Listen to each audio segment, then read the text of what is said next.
Não sei se vocês sabem, mas eu sou, assim, meio poliglota. Eu falo pelo menos uma língua que vocês não falam. E eu vou provar isso. Bom, vamos ver se eu consigo provar isso. Eu sou ruim para mexer com essas coisas.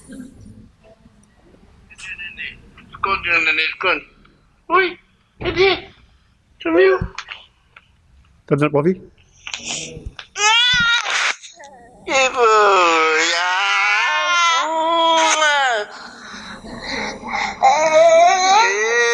Eu vou pegar você, ó.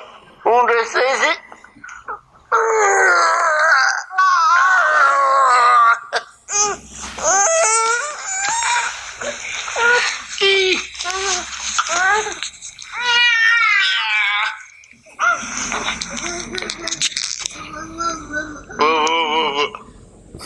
Lá foi. Vocês entenderam alguma coisa? Eu entendi tudo. Eu sei falar Alice. Olha aqui, ó. Vocês não falam a língua da Alice, eu falo. Daqui uns dias, o Oraildo vai estar falando manuelês, que é a língua da Manuel.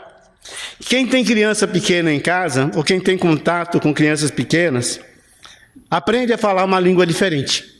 Verdade, mentira? É um monte de grunhido, é um monte de ai, nhenhenhê. Só quem está junto, só quem está vivendo aquele momento ali para conseguir traduzir. O que está se passando na cabeça da criança? O que está se passando naquele mundo diferente? E é uma bênção, Mas é um processo de adaptação. Você conhece bem, né, Vanessa, esse tipo de vida, né? Ela gostou da ideia que de vez em quando ela aprende uma língua nova. Chega agora, né? Acabou. Incrível que Jesus também teve essa preocupação com a gente.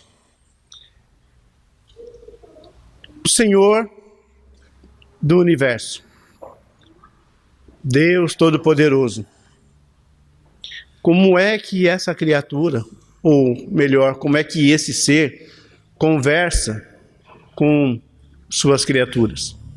Como é que ele se faz entender nas coisas que ele tem nos ensinado? Jesus, quando esteve no nosso meio, veio em forma de homem, se colocou na condição mais humilde que o Deus poderia ter.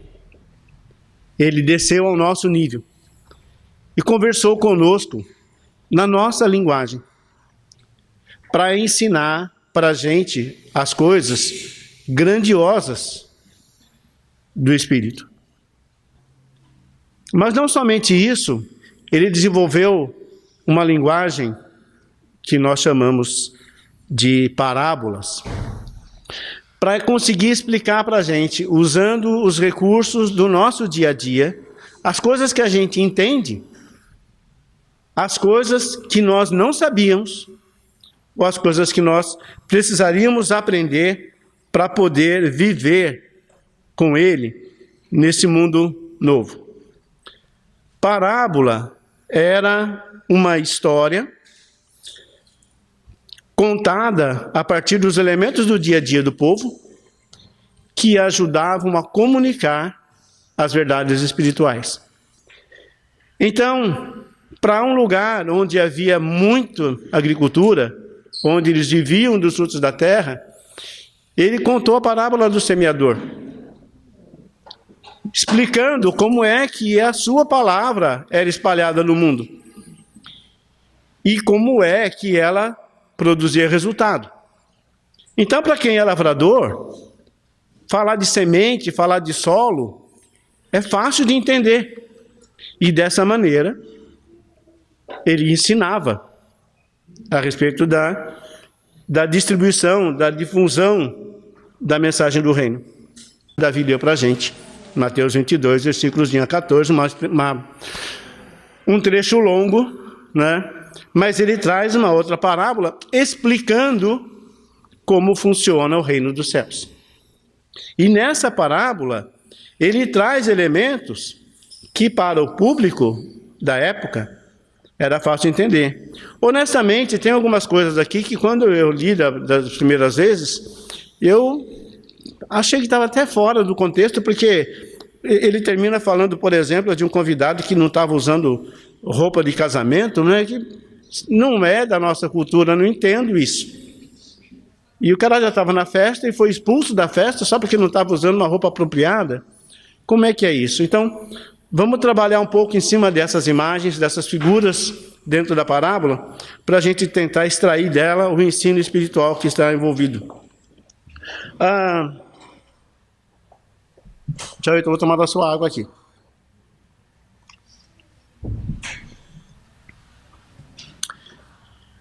Nós sabemos que essa parábola foi contada por Jesus para os judeus. Portanto, ele está falando aqui da relação dele e do Pai com os judeus. E, conhecendo a história do povo judeu, nós sabemos que esse povo recusou Jesus Cristo.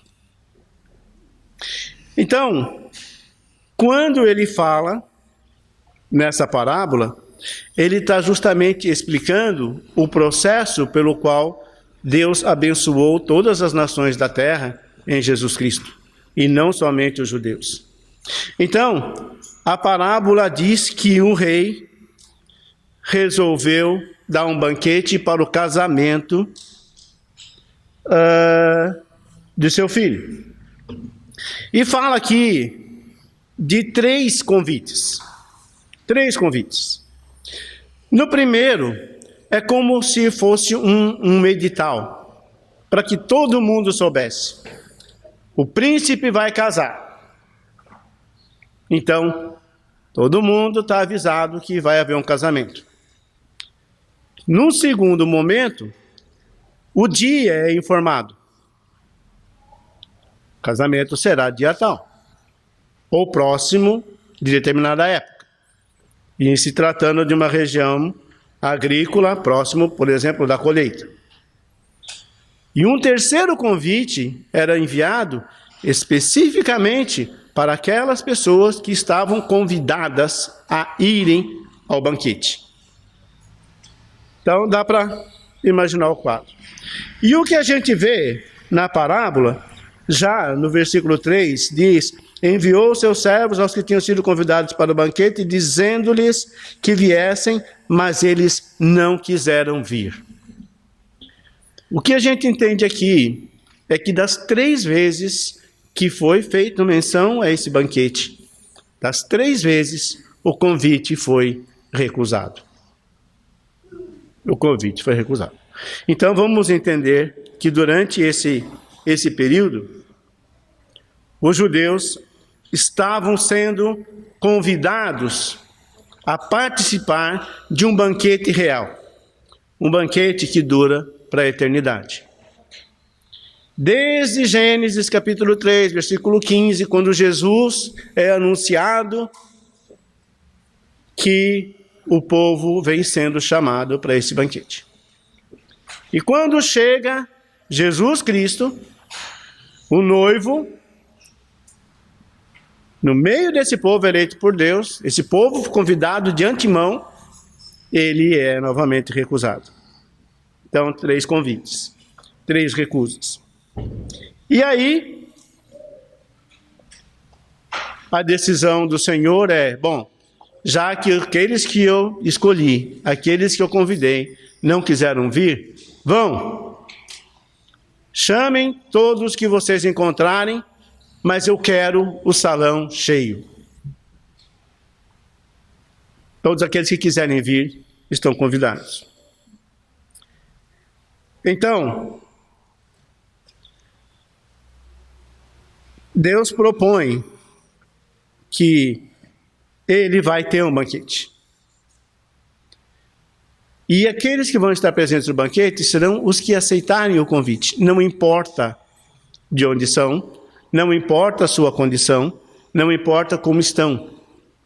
Eles todos serão bem recebidos, porque aceitaram o convite do rei. Lembre-se que a história é um paralelo, é uma comparação com a chegada do reino de Deus. Então, quando falamos do rei, falamos do Senhor. Quando falamos do seu filho, estamos falando de Jesus Cristo. E o banquete é a chegada do reino. Ok? No final da parábola, versículo 11: mas quando o rei entrou para ver os convidados, notou ali um homem que não estava usando veste nupcial. Era comum nos dias de Jesus, neste mundo, que quando uma pessoa oferecia uma festa dessa, um banquete desse, ela também fornecia para os convidados uma vestimenta, um traje, que honestamente eu não pesquisei, não sei dizer se era um pano, se era uma capa, se era... não sei, mas ele oferecia uma vestimenta que atestava o fato de que aquela pessoa estava realmente convidada para participar do banquete. Então, todos os convidados deveriam estar usando essa vestimenta. E o que acontece é que o rei, ele está passando entre os convidados, ou seja, o rei participa do banquete, o rei não está à parte do banquete, ele está entre os convidados, e ele percebe alguém que não está usando a veste que ele ofereceu. Em outras palavras, essa pessoa não está convidada, ou está convidada, mas não está contente de estar ali. E é uma maneira dela manifestar o seu descontentamento. Vim porque me trouxeram, vim porque fui obrigado, vim porque não tinha o que fazer, eu estou aqui. E quando o rei nota essa pessoa, ele se ira com ela. Chama os seus servos e manda amarrem esse cidadão, amarrem essa pessoa e joga ele lá fora. Ele não é bem-vindo no meu banquete. Então vamos fazer a transferência disso. Como é possível no banquete eterno, de repente ter gente que não é bem-vinda pelo rei? Ele não disse para os seus servos: tragam todos, se quiserem vir. Como é que tem alguém aqui que não está contente de estar aqui? Aqueles que recusaram já nem vieram.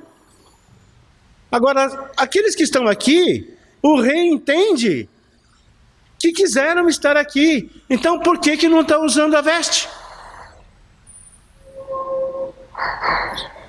Qual é a marca do cristão?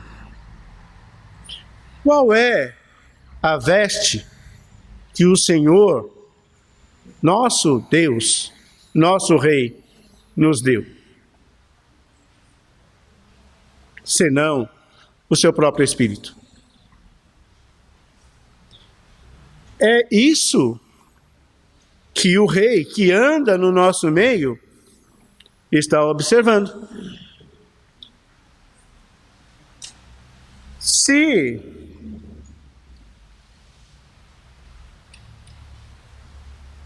você está na festa e você não carrega com você o Espírito Santo de Deus, você é intruso. Mas como assim? Eu sou batizado, eu recebi o Espírito de Deus. Como é que o Espírito de Deus não está comigo? Eu afirmo para você que não é culpa do Espírito, não é culpa de Deus. Se o Espírito não está com você ou comigo. Ele forneceu o Espírito. O que você fez? O que você anda fazendo com o Espírito que Deus te deu?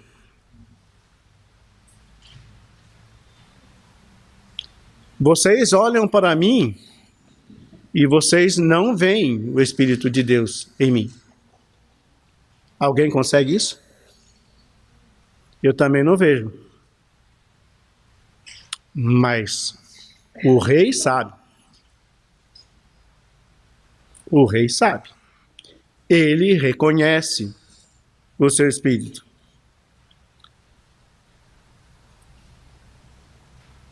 Viver no Espírito é uma figura de aceitação total que se dá ante os olhos de Deus.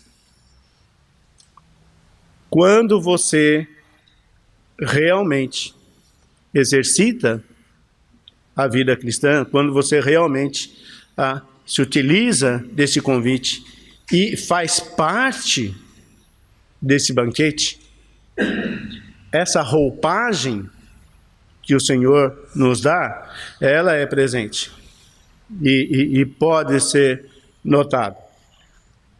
Então, assim como o convidado dessa festa, é uma decisão minha usar ou não a roupagem que o rei me deu.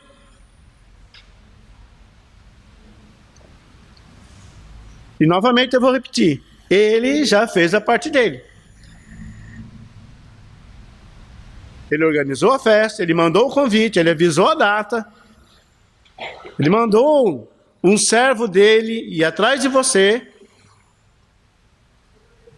e você hoje está no banquete. Se está usando ou não essa vestimenta, é decisão sua. Apocalipse capítulo 3.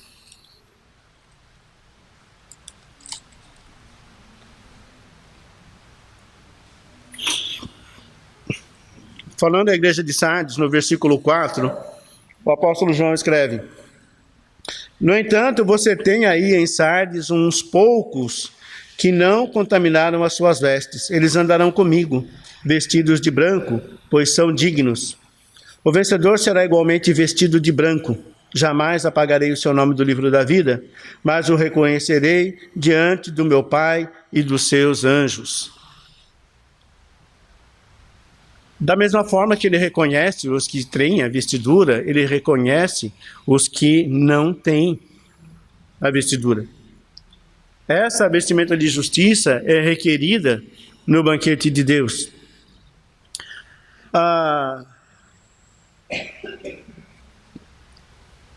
E se você vai lá para João, capítulo 15,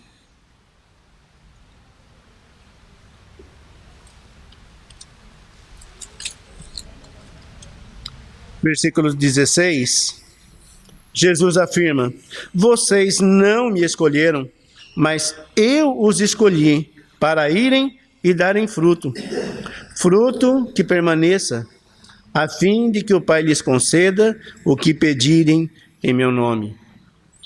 Nós não estamos aqui simplesmente porque a gente quis vir. A gente está aqui porque Jesus foi lá fora buscar a gente. Eu estou aqui porque um dia alguém bateu na minha porta e me perguntou: você conhece Jesus? Você quer entender qual é a realidade que a Bíblia ensina para nós? E foi minha decisão, querer ou não. Mas o primeiro passo foi dele, lembra?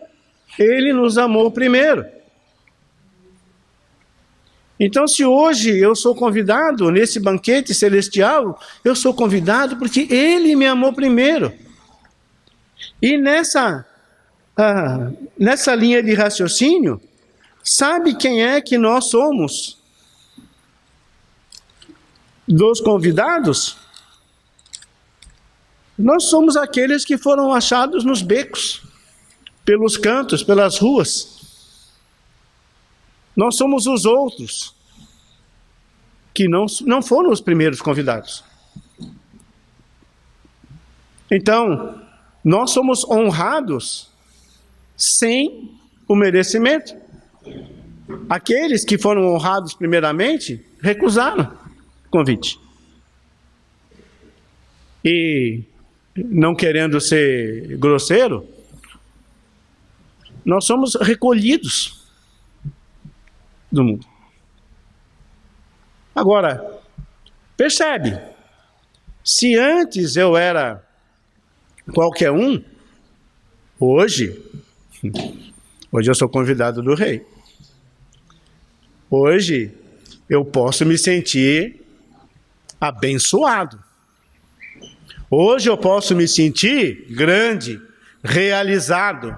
Hoje eu posso me sentir alguém que tem valor. E não tenho valor para qualquer autoridade corrupta desse mundo. Eu tenho valor para o único e verdadeiro Deus. Eu sou importante para aquele que me criou e me resgatou da morte para a vida. Eu carrego comigo o Espírito Santo desse Deus. Gente, é motivo para a gente abrir um sorriso daqui a aqui. É motivo para a gente sair desta adoração, motivados para sair lá fora, abraçar meio mundo e arrastar aqui para dentro. Olha, tem uma festa acontecendo e você está perdendo. É motivo para eu sair daqui dando pulinho, ou fazendo o que a minha neta faz quando está em casa. Sair jogando as coisas para cima, gritando, jogando os braços, se atirando do sofá. Gente, que felicidade! Eu sou alguém. Deus me ama. E ama você também. Amém? Aí. Agora, uma porta foi aberta. Eu fui chamado. Recebi do Senhor essa honra de ser contado como seu filho por adoção. Estou recebendo o tratamento digno de alguém muito importante. Como é que passa pela nossa cabeça imaginar que eu estou deixando essa vestimenta em qualquer canto da minha vida? Como é que passa pela cabeça de qualquer cristão imaginar viver essa vida de uma maneira medíocre? A ponto do rei olhar para você e dizer: por que você não está carregando o meu espírito com você? Por que você negligenciou essa oportunidade única de salvação? Porque não há salvação em nenhum outro, a não ser em Jesus Cristo. Como é que você despreza isso? Como é que a sua semana não tem nada a ver com o que você declara aqui no domingo? Será que você não sabe que o Senhor anda no meio da congregação? Em Apocalipse, ele deixou claro para as igrejas. Deixou claro para a igreja de Éfeso, nós já falamos disso aqui. Se vocês não se arrependerem, eu vou remover o seu candelabro, eu vou apagar essa lamparina. Está falando do corpo, mas está falando também individualmente com cada um de nós.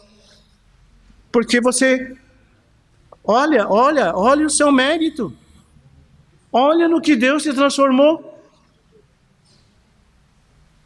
E o que você está fazendo com essa dádiva? O que você está fazendo com esse privilégio? Tem uma historinha aqui. Um homem foi contratado para pintar um barco. E enquanto ele estava pintando o barco, ele notou que a tinta começou a escorrer por um buraco. E ele foi ver e tinha um buraco no barco. Mas ele terminou o serviço dele, chamou o dono do barco, recebeu pelo serviço dele e foi embora. Passados 3 semanas, o dono do barco apareceu de novo lá na oficina dele. Oi, boa tarde, tudo bem? Aconteceu alguma coisa? Teve algum problema com a pintura? Ele falou, não. Eu vim trazer o seu cheque. Aí ele pegou o cheque e falou, não, o senhor está enganado. Eu já recebi, você já me pagou. Aquele dia mesmo você me pagou o serviço do barco. E mesmo que eu não tivesse pago, dá uma olhada, esse valor aqui é 3 vezes o que eu lhe cobrei. Então, na verdade, você está me pagando 4 vezes o valor do serviço, já me pagou uma vez, está me pagando mais 3 vezes aqui. Eu não posso aceitar isso. Né? O senhor se enganou. Não, eu não me enganei. O cheque é seu. Mas isso aqui vale mais do que o barco todo. Eu não posso aceitar, não. Eu cheguei em casa outro dia e a minha mulher me falou que os meus filhos pegaram o barco e saíram para pescar. Mas quando ela falou isso, eu me lembrei que o barco estava furado. E eu não te falei disso. Eu fiquei desesperado, porque meus filhos certamente naufragariam aquele barco e eu não tinha o que fazer. Você não sabe como foi aliviante para mim ver eles encostarem o barco à tarde e estarem todos bem. Eu corri lá para ver por que o barco não afundou e aí eu percebi que você tinha arrumado o buraco do barco. Ele falou, não, mas para com isso, o buraco nem era tão grande, era um serviço tão pequenininho. Eu fiz porque achei que valia a pena fazer. E não ia te cobrar por causa daquilo. Né? Um detalhe, uma bobagem. Ele falou, uma bobagem que salvou a vida dos meus filhos. A vida dos meus filhos não tem valor. É incalculável o preço. Ainda que eu te desse a minha vida, não pagaria o que você fez. Por isso, eu te trouxe esse cheque. É o mínimo que eu posso fazer para compensar você pela bênção que foi esse seu ato de mais-valia. Essa coisa de você fazer além do que você foi contratado para fazer. Mateus capítulo 5, versículo 20.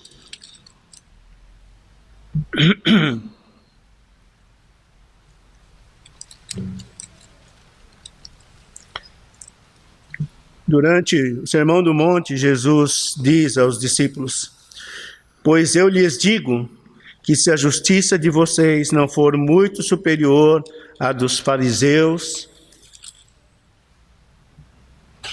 e mestres da lei, de modo nenhum entrarão no reino dos céus.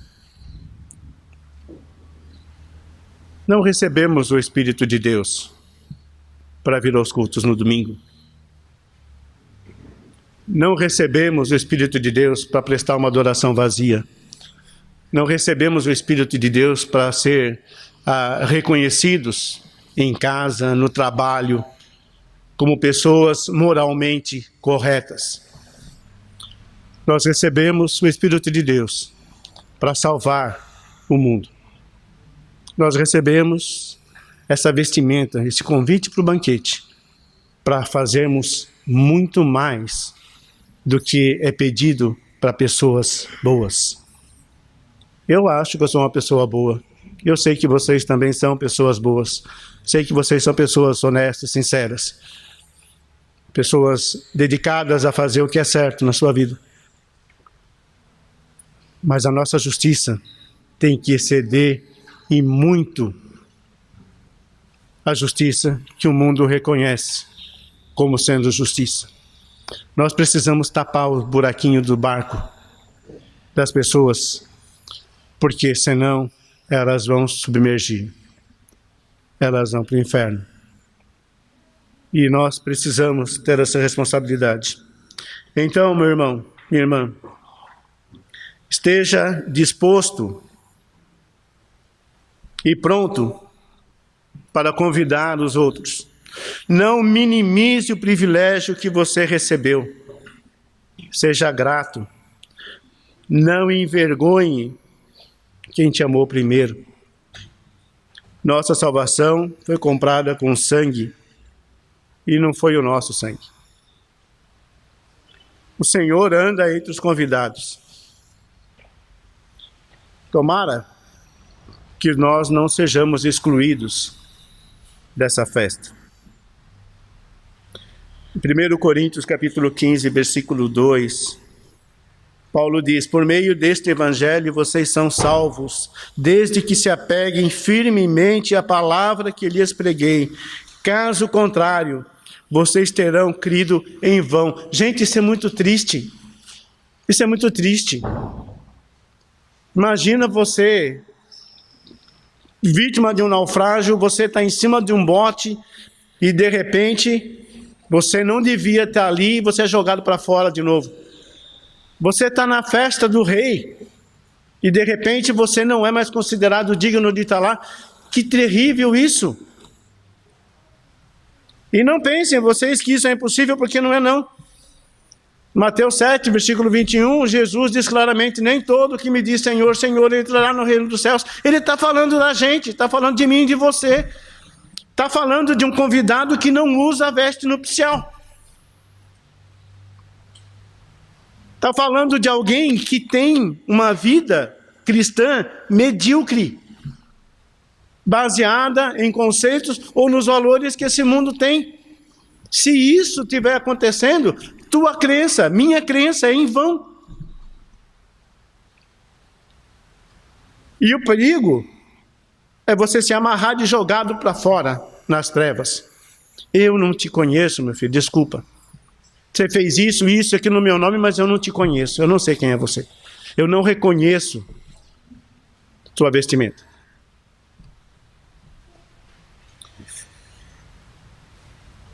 Em Mateus capítulo 13, ele conta uma outra parábola, que é bem conhecida da gente, do joio e do trigo.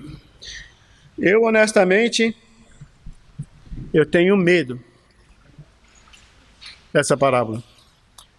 Porque hoje, todos nós somos trigo. Mas no dia da colheita, tomara que a gente não seja amarrado primeiro em feixes para ser jogado no fogo. Tomara que eu seja recolhido para o celeiro de Deus. Tomara que eu abra os meus olhos, como vimos há pouco na aula de Romanos, e a minha esperança de redenção seja alcançada, e eu alcance a glória de um filho de Deus. As boas novas a respeito de Jesus Cristo nos salvam, se acreditarmos com firmeza, se o seguirmos com fidelidade e se praticarmos as obras que Ele nos pediu que fizéssemos. Jesus é o noivo. O Senhor é o Rei e o dono da festa. Está no nosso meio. Então, que nós possamos gozar do privilégio desse banquete. Que Deus nos abençoe.